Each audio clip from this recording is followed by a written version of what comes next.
Yan mga idol. Isa tayo ng ano, kamatis na may itlog.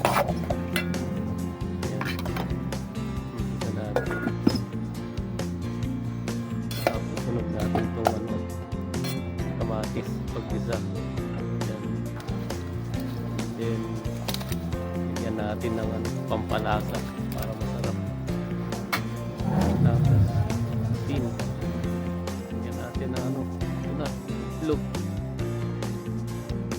Sarap niyan. Ang ganda ng kulay. Kulay orange. Ayan, luto na. Looks delicious. Mga idol.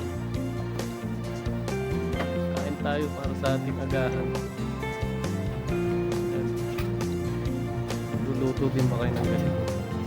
Okay, salamat.